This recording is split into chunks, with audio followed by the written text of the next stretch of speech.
Buenas tardes. Las compañeras de Cataluña me han pedido que os hable hoy sobre la revolución de Rojava y acabe hablando de la actualidad que vivimos aquí. Yo soy Amara, vengo del Estado español y vine aquí porque quería conocer de primera mano el proceso revolucionario que se está dando, sobre todo desde el punto de vista de las mujeres, que personalmente a mí me fascina. Entonces, a modo introductorio, me parece importante remontarnos a terminada la Primera Guerra Mundial, cuando los kurdos, a pesar de haber luchado en el bando vencedor, ven truncado su sueño de un Kurdistán libre e independiente, y lo que pasa es que quedan divididos dentro de 4 grandes estados-nación, un poco inventados, pero como veis en el mapa, sería la parte de Irán llamada Rohillat, con unos 12 millones de personas, en Bashur, que es el norte de Irak, unos 8 millones, la parte del norte de Siria, llamado Rojava, entre 3 y 4 millones de habitantes, y unos 20 millones sería la parte más grande, que equivale al este de Turquía, que se llama Bakur. Creo que visteis en la anterior charla a un compañero kurdo hablar sobre el municipalismo en Bakur. Entonces, esto quedó así porque la esperanza de las potencias occidentales era que, manteniendo a los kurdos como la minoría étnica más amplia dentro de cada país, podrían así controlar la situación, podrían mantener su influencia en una parte del mundo Oriente Medio geopolíticamente tan importante, mantenerla como una zona de influencia para estas grandes potencias. ¿Por qué hablo de países medio inventados? Porque en realidad yo pienso que todos lo son, pero para entender la realidad de Oriente Medio no lo podemos hacer desde el prisma de una mente europea, debido a que aquí no se dieron los procesos llamados revoluciones liberales o burguesas, que son las que dibujan el mapa de Europa con esos grandes estados-nación. Aquí ese planteamiento no tiene ningún sentido. Aquí la sociedad se compone de muchísimas etnias, con diferentes religiones, diferentes idiomas, un diferente pasado histórico, y esto marcará mucho el carácter de la sociedad.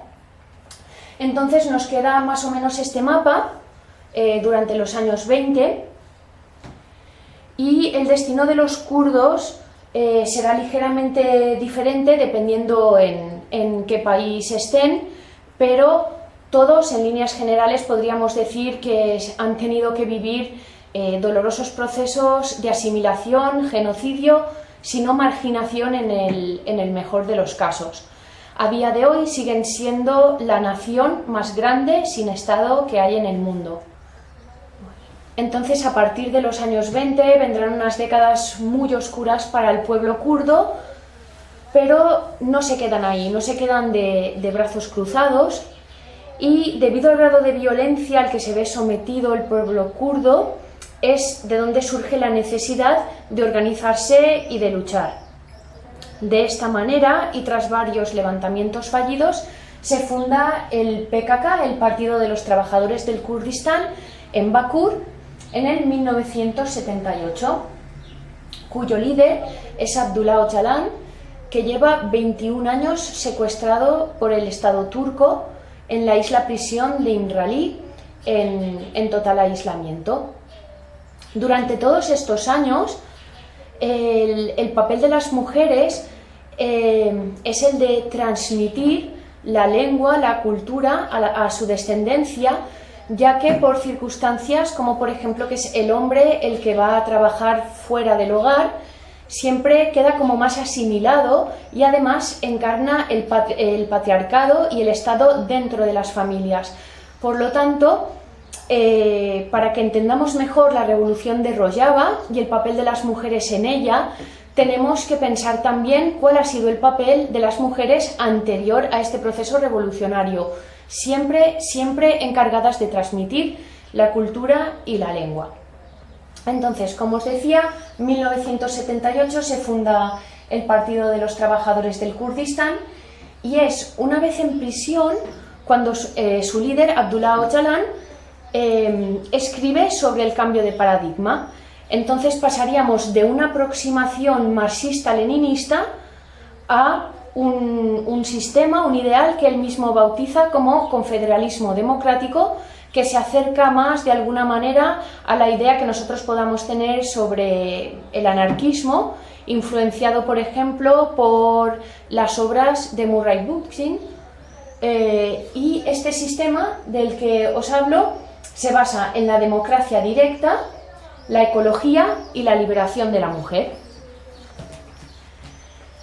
La democracia directa se aplica en la práctica a través del municipalismo y un sistema de comunas, siempre de abajo hacia arriba.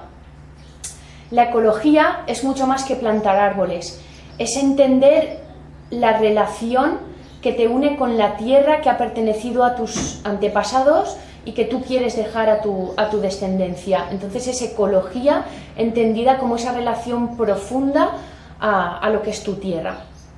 Pero sobre todo, y lo que me parece increíblemente revolucionario de esta teoría del confederalismo democrático, es que la liberación de la mujer no se da por hecho que vendrá después de la revolución socialista, sino que la liberación de la mujer es el pilar sobre el que se asienta la ideología de Abdullah Öcalan, del confederalismo democrático. Es decir, solo a través de la liberación de la mujer es que vendrá una sociedad socialista. Muy bien, entonces ya una vez introducidos en el contexto histórico, una vez conocemos más este admirable pueblo kurdo, vamos a meternos de pleno en el meollo. No me voy a detener mucho en cada uno de los puntos porque me gustaría verlo más desde el punto de vista de las mujeres. ¿Por qué llamamos a esta la revolución de las mujeres? ¿Qué ha supuesto para la vida diaria de las mujeres toda esta revolución? Pero esto por supuesto también es muy importante y he hecho a modo de eje cronológico un poco para que sea más fácil seguirlo. Entonces, otra cosa importante es que entendamos que todo este proceso revolucionario no ha surgido de la noche a la mañana, no ha salido como setas. También debemos de cambiar en nuestra mente esa idea de que una revolución es un estallido social que se da en un momento en concreto gracias a circunstancias políticas o sociales, sino que más bien yo lo entendería como consecuencia de esos 40 años de lucha del pueblo kurdo, de esa resistencia histórica en las prisiones, como os comentaba en la anterior charla el compañero sobre el municipalismo en Bakur, de toda esa experiencia en la que el pueblo kurdo interioriza ese lema ya tan suyo que es Berjuedan Jiane, la resistencia es vida. Como consecuencia de todo eso es que se da la revolución en Rojava. Entonces, tenemos que en marzo de 2011 empezaría la primavera árabe-siria. Es un momento en el que hay varios grupos rebeldes que se levantan en contra del régimen de Assad, que de democrático tenía bien poco, ya que son una familia que lleva más de 40 años en el poder.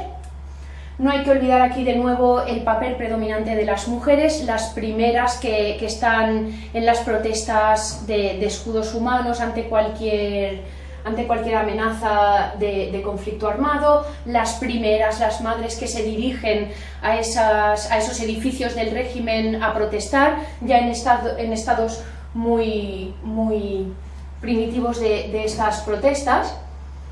En principio el pueblo kurdo intentó encontrar su sitio dentro de esta coalición de fuerzas rebeldes, pero entre que no se daba el enfoque adecuado a la problemática kurda y que ya existían grupos radicales islámicos, los kurdos no acabaron encontrando ese lugar y se decidieron por una tercera vía, es decir, vamos a hacernos fuertes aquí en Rojava, que es nuestro territorio histórico al fin y al cabo, y de ahí que ya en julio de 2011 se crean las IPJ, que son las Unidades de Defensa del Pueblo, que ya en julio de 2012 asistiremos a la liberación de Kobane y Afrin, que son zonas muy cercanas a la frontera con Turquía, son zonas amplísimamente kurdas. En abril de 2013 se crearán las IPJ, porque no lo habíamos comentado hasta el momento, me imagino que algunos y algunas de vosotras ya podréis saberlo, pero la importancia en el movimiento que tiene la creación de esas estructuras paralelas no mixtas. ¿Qué significa esto? Que las IPJ están dentro de este cuerpo militar que sería el ejército kurdo, como si dijésemos, pero son una estructura con comandancia independiente, que lucharán junto a las estructuras mixtas, pero tienen una toma de decisión independiente, bajo el principio de que jamás un hombre vuelva a decidir por una mujer. Vale. Por estos años, 2013-2014, la amenaza de Daesh ya es muy presente y muy importante. Han penetrado por la frontera con Irak, y este autoproclamado Estado Islámico, aquí le darán el nombre de Daesh, porque en kurdo es como algo así como algo que debe ser aplastado, por lo tanto tiene una connotación muy negativa y será como nos gustará referirnos siempre a ellos, será como Daesh. Entonces, esa amenaza del Daesh se materializa en septiembre de 2014 con el ataque a Kobane. El ataque a Kobane, un ataque sangriento en la que otra vez este admirable pueblo kurdo vuelve a hacer suya la consigna de resistencia es vida, y durante más de 2 meses de resistencia parece que la cobertura mediática es mayor, el mundo empieza a saber quién es este pueblo kurdo, quiénes son estas mujeres tan jóvenes empuñando Kalashnikov contra el Estado Islámico. Parece, a mi entender, como que el mundo empieza a avergonzarse de que sean solo estas personas las que están plantando cara a una amenaza tal como Daesh. Entonces, con la ayuda de la coalición liderada por Estados Unidos, que dará soporte aéreo, y tras, como he dicho antes, 2 meses de dura resistencia, asistiremos en enero de 2015 a la por fin celebrada liberación de Kobane, un hito histórico en esta revolución y en la historia internacional contra el fascismo. Aquí, como decía, la revolución empieza a tomar otro color, y bajo un fin también estratégico, porque evidentemente no puedes vivir puerta con tu enemigo, y porque también obedeciendo a esta lógica del confederalismo democrático, algo que se sale de toda frontera estatal, algo que lo que quiere hacer es crear lazos de unión y respeto y libre convivencia entre todos los grupos étnicos que anteriormente os comentaba. Entonces, bajo esta filosofía, en octubre de 2015 se crean las Fuerzas Democráticas Sirias, que ya incluirán, aparte de kurdos, a sirios, turcomanos, árabes. Posteriormente, en diciembre de 2015, el Consejo Democrático Sirio, muy importante, es como el brazo político que liderará las decisiones a las que tendrán que hacerse cargo como la estructura militar, que son estas Fuerzas Democráticas Sirias. En 2017 esta coalición liberará no solo Raqqa, que es una zona prominentemente árabe, sino muchas otras. Entonces ya vemos que lo que al principio conocíamos como Rojava ya se va haciendo más grande, ya se va extendiendo hacia el sur, hacia territorio que hasta entonces había sido del régimen sirio. Había sido también, por ejemplo, simbólicamente, al ser la capital de Daesh, también son victorias muy importantes. Y bueno, no todo va a ser bonito, no todo van a ser victorias, y asistimos con mucho dolor en 2018 a la ocupación de Afrin. Afrin sí es una zona totalmente kurda, situada al noroeste de Rojava. Además, es un sitio que se caracteriza por una fuerza en las mujeres muy particular. Es donde primero se materializó esta nueva idea del confederalismo democrático, y por desgracia es algo que va ya mucho más allá de una guerra de ocupación típica en pro de unos beneficios económicos, ¿no? Esta invasión de Afrin en 2018 obedece a una obsesión turca por destrozar, por aplastar la disidencia, como ha sido por ejemplo la izquierda turca, el pueblo kurdo, los armenios. Es esta obsesión turca por eliminar todo aquello que no sea su idea de una gran nación con una sola bandera, con un solo idioma. Muy bien. Para las mismas fechas, para septiembre de 2018, es cuando ya se crea la Administración Autónoma del Norte y Este de Siria.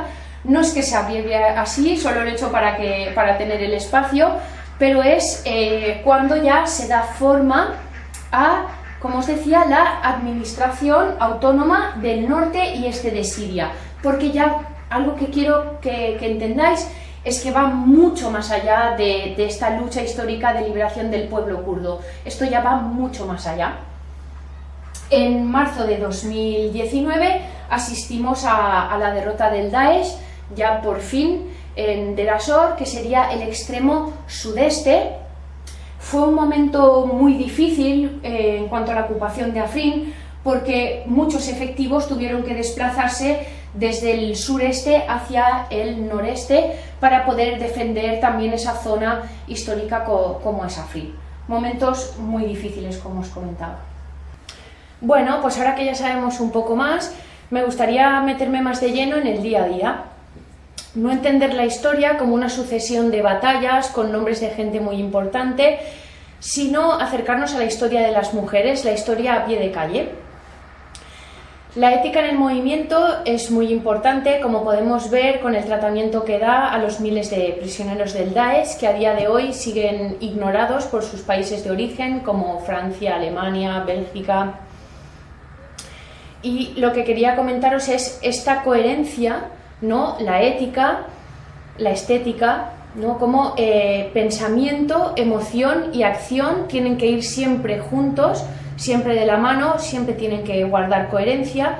También algo que he escuchado aquí es que el 95% de la lucha es hacia adentro, consiste en desarrollar una personalidad militante. Lo que vienen a decir es que todo el mundo puede coger un Kalashnikov para luchar contra Daesh, pero que en realidad la dificultad de crear una personalidad militante que sea capaz de llevar a cabo esta revolución que además perdure en el tiempo. Entonces, ¿de qué va una revolución?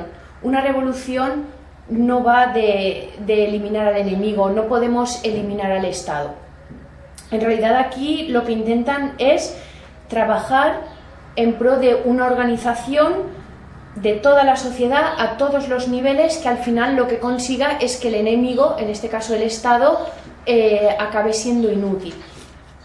Quizá porque los kurdos nunca hayan tenido un Estado, nunca hayan conocido la cara amable, ¿no? Como puede ser la sanidad o la educación. Es como que para ellos y para ellas es muy clara la idea esta, como hemos dicho alguna vez, de a más Estado, menos democracia. También desde el movimiento no se pretende hacer ingeniería social, quieren cambios que pervivan en el tiempo. Esta es la revolución de todo el pueblo, de muchos pueblos. Yo he escuchado aquí por boca de muchas mujeres que la revolución no va a recular y que ellas son la garantía de ello. ¿Por qué llamamos entonces a esta la revolución de las mujeres? Porque la mujer históricamente ha sido la encargada de velar por el interés de la comunidad, mantener las tradiciones, transmitir valores a través de la crianza y además siempre ha tenido una relación muy especial con la naturaleza. Esta es una revolución muy profunda porque es contra el patriarcado y ellas lo saben bien. Contra Daesh era mucho más evidente, pero incluso ahora siguen luchando para acabar con el patriarcado dentro de la sociedad. Una frase que me gusta mucho de Abdullah Öcalan es que las mujeres somos la primera nación oprimida y de aquí surgieron todas las demás. Las jerarquías, el capitalismo, el Estado, el dogmatismo. Entonces, ¿cómo acabas con todo esto? Manteniendo las características de la sociedad que vayan a favor de la vida y erradicar poco a poco aquellas que la destruyan. Con este propósito se crea en 2011 Congrastar, ¿no? Y si venimos aquí, vemos, como ya he dicho antes, esta no es abreviatura ninguna, pero bueno, esto sería la Administración Autónoma en el norte y este de Siria. ¿Qué es el TEFDEM? El TEFDEM es la suma de todas las organizaciones sociales y los sindicatos. Y tendría la estructura más o menos paralela, que sería la organización Paraguas, que atañería a todo el movimiento de mujeres, que es Congrastar, que a su vez no surge de la nada. En 2004 se funda Yeketiastar, que pese a que tiene un carácter mucho más kurdo, dado a la revolución y el desarrollo de la misma, Congrastar ya incluye, por ejemplo, multitud de mujeres árabes, aunque también se encuentran las asirias, turcomanas, sirias, etc. Entonces, una estructura muy importante de la que me gustaría hablaros son las Malayin, que literalmente la traducción sería Casa de la Mujer. También trabajaban antes de la revolución. ¿Y qué son las Malayin para que podamos entenderlo? Pues prácticamente en cada pueblo de la Administración Autónoma puedes encontrar una Malayin. Es la Casa de la Mujer y sobre todo se ocuparía en este caso de la justicia. Al principio, y trabajando en la clandestinidad, en realidad se hacían cargo de muchísimos aspectos como violencia contra la mujer, problemas económicos, pero a poco todo esto se irá organizando alrededor de Congrastar y Malayin se encargará de la justicia, podríamos decir, como a primera instancia. Es donde primero recurre la gente del pueblo para solucionar un conflicto. Entonces, ¿qué hacen estas mujeres? Normalmente son mujeres mayores que gozan de buena reputación en el pueblo y sería un sistema de justicia restaurativa, no punitiva. Aunque si finalmente tiene que ser, pues van a las cortes. Pero lo que se intenta en este primer paso es que estas mujeres mayores, haciendo gala de este concepto tan importante para el movimiento como es la autoridad natural, medien en todo tipo de conflictos. De hecho, su eficacia y su renombre está llegando a un punto en el que incluso muchos hombres, pese a que no es una organización para ellos, muchos hombres están empezando a ir allí para solucionar los conflictos, cosa que nos demuestra esta magia de la revolución que tiene, ¿no? Que es cómo se materializa en el día a día, ¿no? Cómo se hace real. Y es porque cada vez, esto que he comentado antes, de hacer que el Estado acabe siendo inútil, es allí en Europa a nosotras no nos queda otra opción que es acudir a la justicia. ¿Por qué? Porque no tenemos, por ejemplo, este tipo de estructuras. Luego estarían las IPJ, que bueno, ¿qué se puede decir de las IPJ? Yo creo que son la cara más visible de la revolución. Son una estructura militar, no mixta, es decir, está compuesta solo por mujeres. Y creo que yo, por ejemplo, todavía tengo en mi mente esas fotos de Senegal donde se veía perfectamente a todos los presos del Daesh sentados en el suelo y las mujeres quemando sus burkas, ¿no? Era esa imagen tan chocante de mujeres con metralleta liberando a sus hermanas con burka. También como mujer me parece doblemente revolucionario siempre coger armas. Para el movimiento el principio de autodefensa es importantísimo y es básico. Lo que pasa es que ellos y ellas entienden la autodefensa es un concepto mucho más amplio, pero evidentemente estaría también, el de la lucha armada. Y hay otra frase aquí de Abdullah Öcalan que me gusta mucho y es: si el enemigo tiene un ejército, las mujeres deben tener uno también. También comentar que a veces desde Occidente creo que debemos tener cuidado con el tratamiento que hacemos de estas imágenes y no caer en la frivolización, ¿no? Y entender la profundidad de los hechos que se están viviendo aquí, cómo los están afrontando Entonces es eso, quitarnos un poco de la cabeza la idea esta de una mujer revolucionaria que coge las armas, porque sí que es cierto todo esto, pero fijarnos en toda la ideología que hay detrás. Luego estarían también las HPC, que serían fuerzas organizadas en los barrios.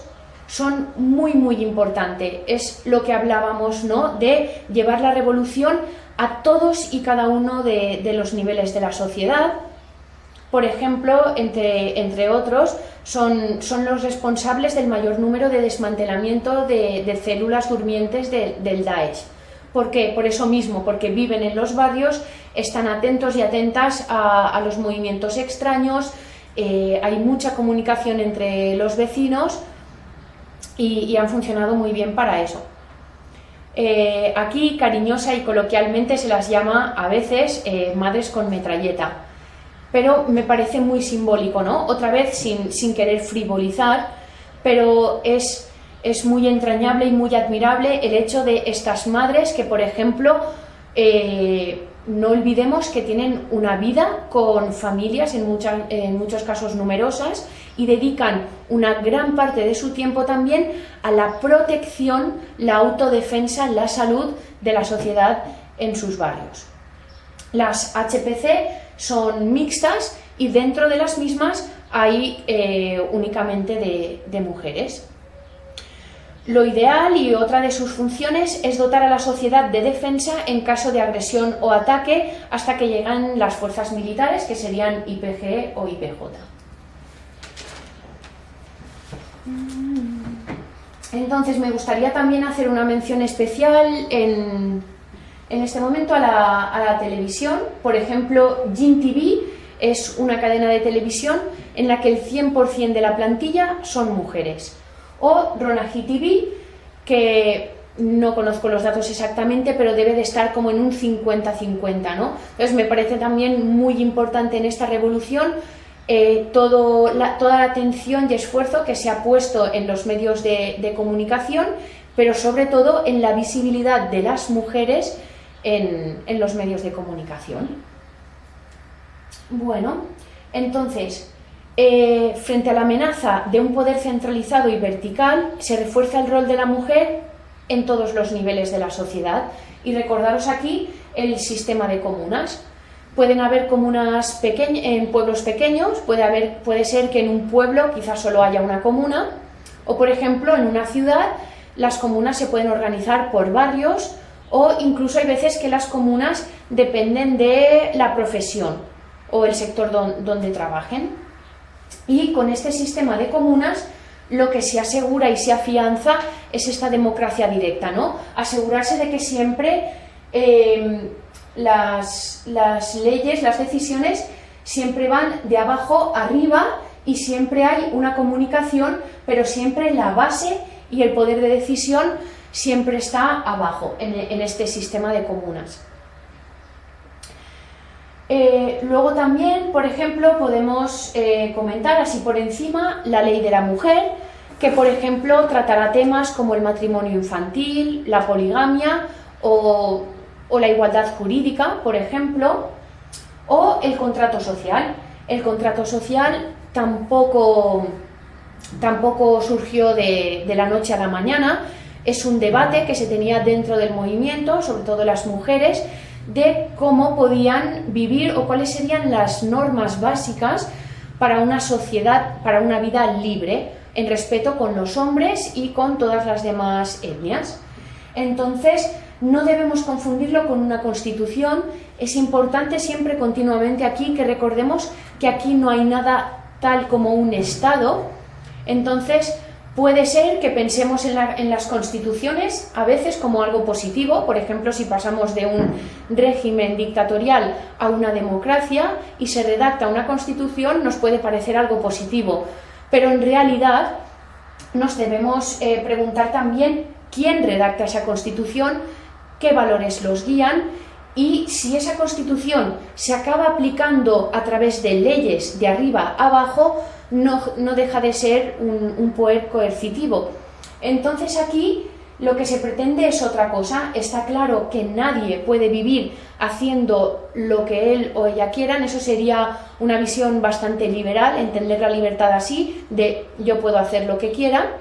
Entonces, este contrato social, redactado básicamente por las mujeres, lo que pretende es eso, dotar a la sociedad de unas normas básicas de convivencia que protejan la autodefensa y la salud de la sociedad. Y ya por último, yo creo que el gran reto del movimiento es cómo influenciar a la sociedad reforzando valores positivos e igualitarios, pero son muy conscientes de que no pueden imponerlo. Eso no funciona. No pasaremos de un sistema de 5.000 años de patriarcado directamente a una sociedad socialista e igualitaria, por mucho que nos gustaría.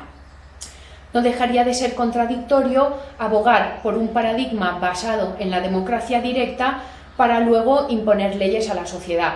Eso sería ese lema tan manido como todo por el pueblo, pero sin el pueblo. Es este esfuerzo que hace aquí el movimiento y en un grado muy importante las mujeres por equilibrar esos dos temas. Hay veces que pensamos que, sobre todo desde Occidente, que la revolución consiste en acabar con todo lo que había antes para empezarlo de nuevo. Y en realidad aquí una cosa que yo he aprendido y me parece muy interesante es ver de dónde vienen las sociedades, respetarlas, ver qué valores son los antiguos, los que abogaban por la vida en respeto con la naturaleza, donde las mujeres jugaban un rol muy importante, y cómo eso poco a poco con el patriarcado se fue acabando para dar lugar a regímenes autoritarios, dictatoriales.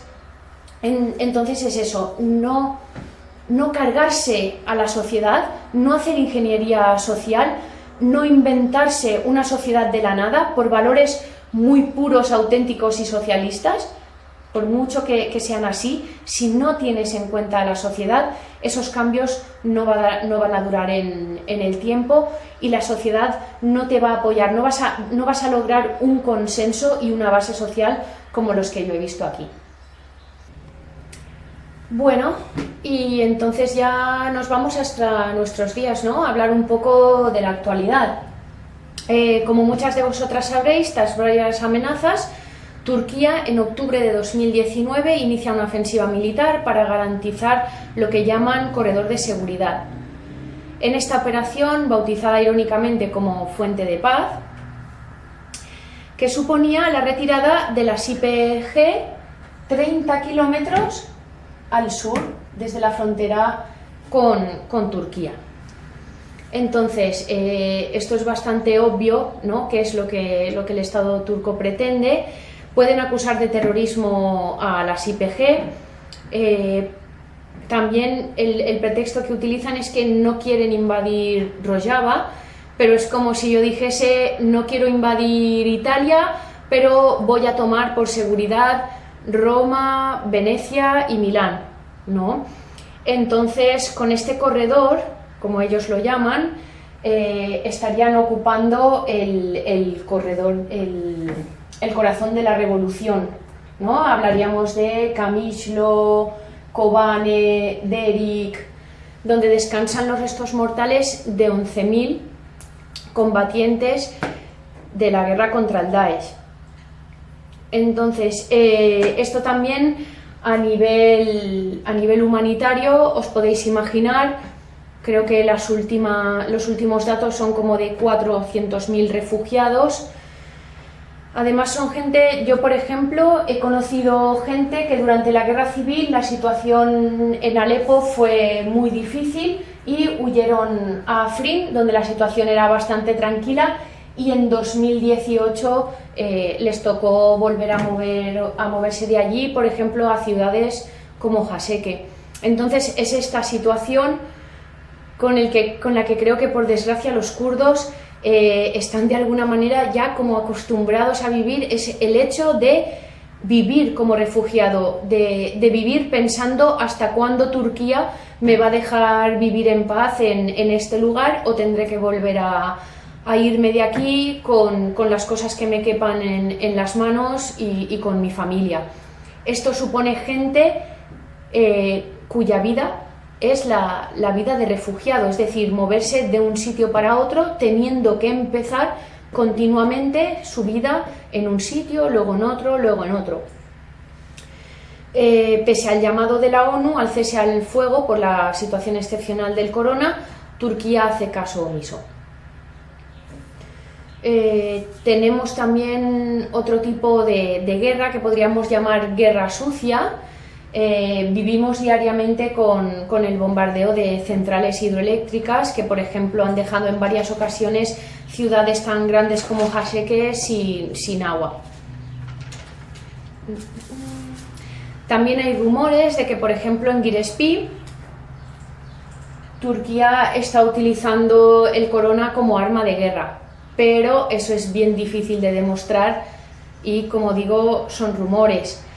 En cuanto a las IPJ, ¿qué hacen? Pues, por supuesto, tomar medidas preventivas para el contagio, pero mientras continúe el conflicto se tienen que hacer cargo. Es imposible, por ejemplo, para ellas mantener una cuarentena.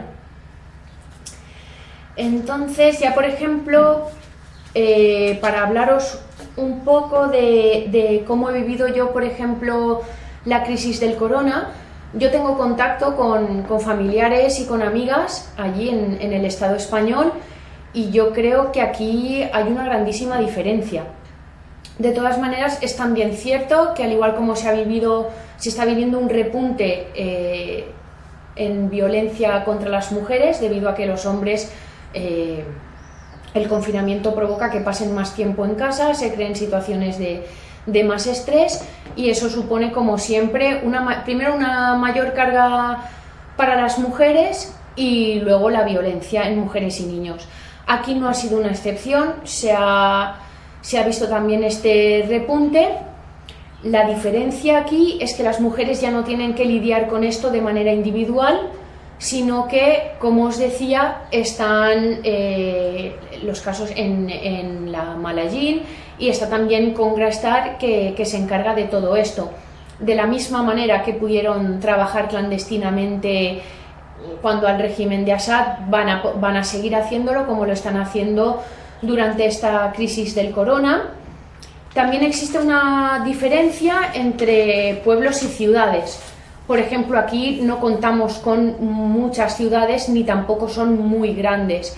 Entonces, lo que están haciendo también los pueblos son cuidarse de manera colectiva, ¿no? Es, por ejemplo, aquí no tenemos tanto tráfico de personas, ¿no? Las fronteras no son tan fáciles de cruzar, no tenemos turismo, entonces, a mi entender, el brote no ha alcanzado ni mucho menos las cifras que en otras partes del mundo.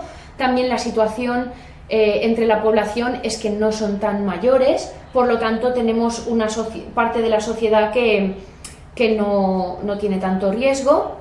Y lo que os decía de los pueblos es que lo que han hecho es hacer la cuarentena colectivamente, es decir, en el pueblo se puede ver relativa libertad de movimiento, y lo que hacen es no salir del pueblo, ¿no? Entonces, con esto lo que han hecho, en principio, es que el contagio masivo que se ha vivido en otras zonas, aquí al menos yo no tengo noticia de que se haya vivido. Sí que es cierto que yo he visto oficialmente 1 o 2 casos, creo que eran un matrimonio, pero, como ya digo, no vivimos esta situación de crisis tan extrema. También yo creo, y básicamente la diferencia fundamental, es que mientras vemos que en Europa esta crisis del corona está sirviendo para implementar leyes represivas contra la población, es decir, darle cada vez más autoridad, yo diría que una autoridad absoluta, a las fuerzas del orden, y hablamos también, por ejemplo, de esas medidas tan cuestionables como los ERTEs, ¿no? Estos despidos, no sé bien en qué consisten, pero yo sí veo una gran lógica de, como siempre, políticas tomadas desde los estados que no tienen para nada en cuenta la sociedad. Es decir, les da igual que alguien viva en la ciudad que viva en un pueblo, la situación de cuarentena es la misma, con todo lo que esto supone. Y lo que ven, la dinámica clara que yo veo, es esa implementación de leyes que benefician ¿a qué? Benefician el control del Estado sobre la población y benefician a los empresarios. Esto aquí no está pasando. Es decir, los cuerpos que podríamos, para que os hagáis una idea, que podríamos decir que equivaldrían a una especie de policía local, son los asaís, que también tienen sus estructuras paralelas dentro que son solo de mujeres, se encargan de cosas como el tráfico, la entrada y la salida a las ciudades, y este tipo de cosas, ¿no? Como podríamos, para hacernos una idea, decir que son policía local, pero desde luego puede haber aquí policía cuando no hay Estado, no exactamente, o sea, no es lo mismo. Entonces, estas personas están haciendo un trabajo admirable de concienciación, de prevención, pero desde luego, por ejemplo, no se están aplicando multas de gente que pueda ir por la calle, no se están viendo asayís entrando en domicilios, no se están viendo asayís golpeando a gente por la calle, no hay toques de queda, sí que hay medidas, pero sobre todo aquí la situación que se vive es muy distinta porque no hay un Estado que está implementando leyes en contra de la sociedad. Al contrario, es la sociedad la que se está gestionando con ayuda de la administración autónoma, pero de verdad que aquí se está viviendo muy, muy diferente que en Europa. Entonces, en cuanto a la situación actual, en cuanto al conflicto armado, pues tan mal como siempre, escuchamos rumores de otro ataque masivo, pero nunca sabemos con exactitud ni dónde ni cuándo.